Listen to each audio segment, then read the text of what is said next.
What's happening, Sunderland fans? The true Mackem back again, and Sunderland have lost 1-0 to West Brom. But it shouldn't have even been 1-0. That's for fucking sure. Where do we begin with this? Well, for what was leading to be a 0-0 draw, it certainly wasn't drab or boring. That's for sure. If anything, Sunderland, quite frankly, deserved to win the game. West Brom deserved fuck all from it, let alone a point. Never mind 3. So, well, you can imagine it, can't you? You know, Sunderland, they come in the first half, they completely dominated the first half. They bossed it. The defence, the midfield, and attack. And exactly like I said, Barini on the left, Larson on the right. Just dominating the ball. Envia, my God, what a game Jan Envia had. He was magnificent. He really, really was. He was putting himself fucking everywhere. And we still go on to fucking lose, but not through our own defensive fault. That's for sure. The referee has a fucking lot to answer for. The useless prick dressed in black. That's for sure. So we'll lead on. There was a few chances. You know, you had Billy Jones, ironically, against his former club. The ball comes in. They're scrambling around. Sunderland trying to get it in. West Brom trying to get the fucking thing out. It comes back to Jones. Goes in with a diving header. And Boaz Myhill, you know what? If it wasn't for a moment that was later on in the second half, okay, Boaz Myhill would have got my moment of the match. What a save from pretty much almost point blank range. Unbelievable. And credit to him, he did keep his team in the game. Oh my God. If you haven't seen it yet, watch Match of the Day tonight. Jesus Christ, what a save. You know, it comes close to some of Pantilomon's saves, put it that way. But yeah, so the game went on. We actually finally got to a game 0-0 at fucking half time, which makes a nice change. You know. But then it happened. Ball comes in.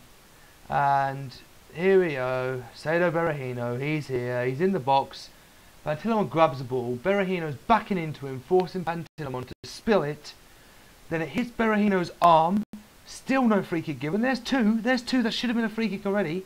Okay, and then as the ball's hit the ground, Pantilimon's gone onto it. Berahino has backheeled it out of Pantilimon's arms, knocking it towards the goal line, and it's a simple tap-in. Should it have been a goal? Fuck no, it should not have been. What a useless referee he was.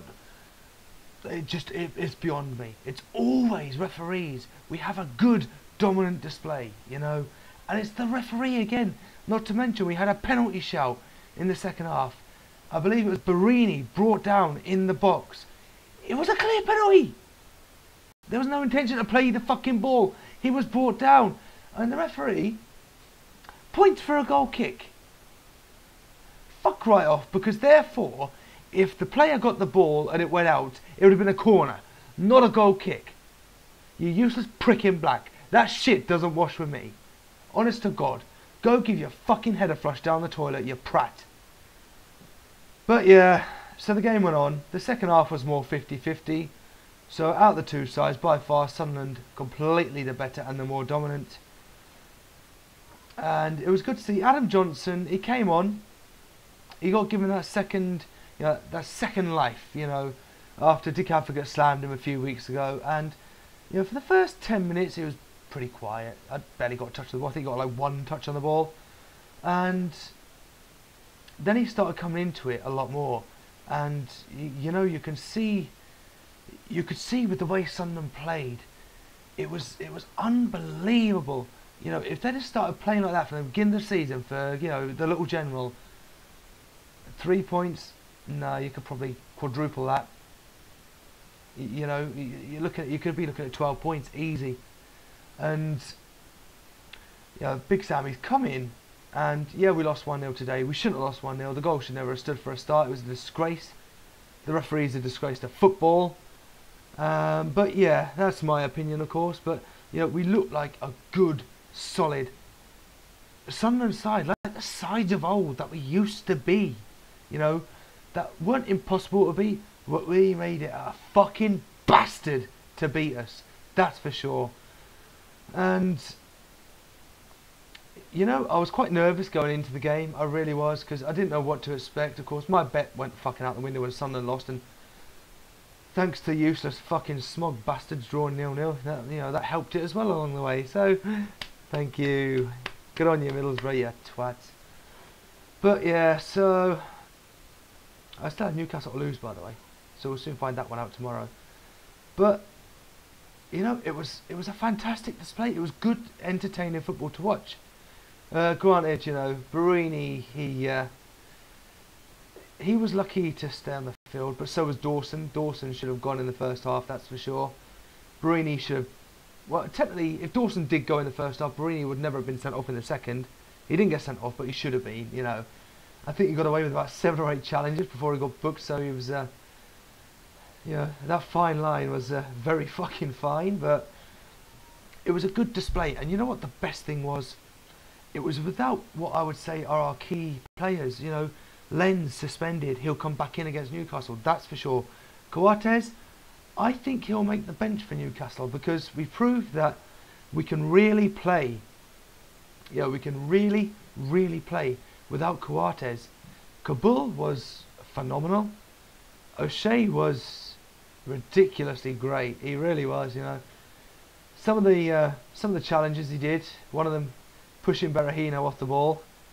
Yeah, to say the least, that was should have maybe been a free kick, but shielding the ball, I guess you could say. It was a 50-50. You see them given and you don't see them given, you know, one of those things. So benefit of the doubt. So I'll give the referee credit there. There was a lot of challenges referee played advantage for and gave the benefit of the doubt. But the penalty decision, it was as blind as a fucking bat. Actually, that was a bad idea. Because bats technically aren't blind, really, are they? It's been proven.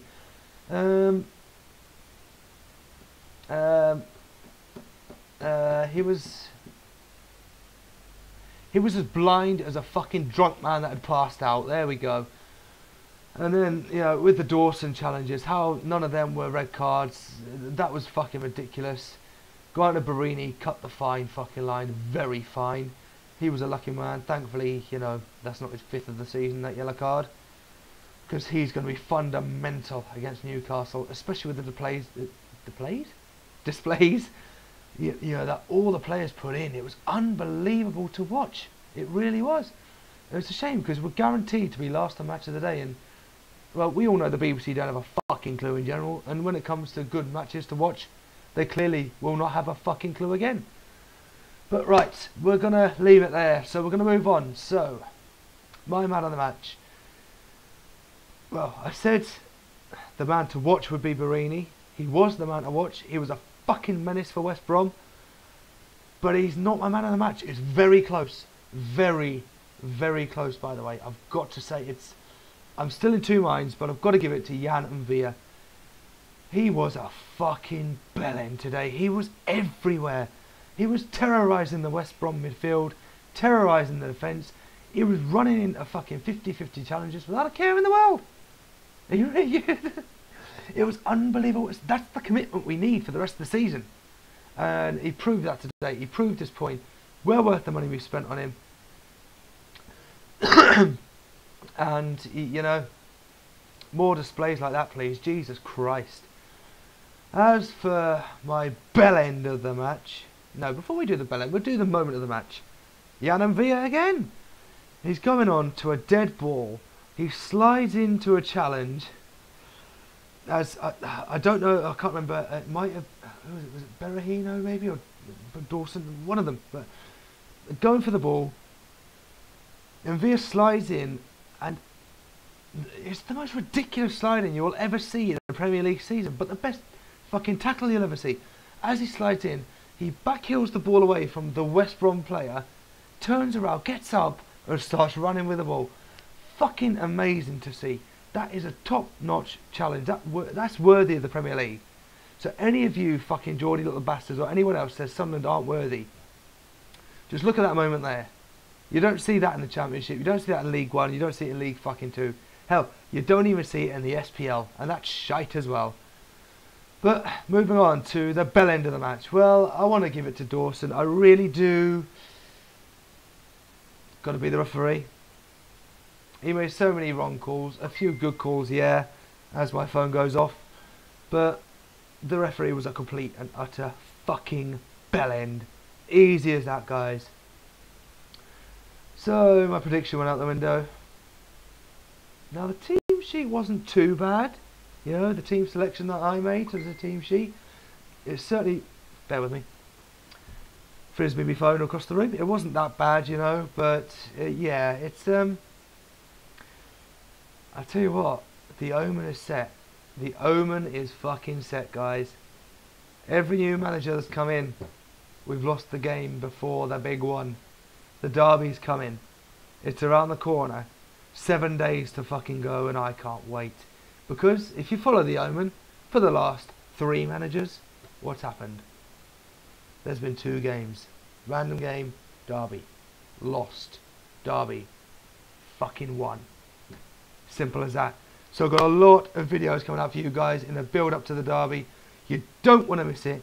And as always, I have been the true Mackem. The only Mackem that has the bollocks to call it as he sees it on YouTube. Thank you for watching. Leave your comments below. Let me know what you thought of the game. And well, let's look forward to fucking next week. Away the lads, come on!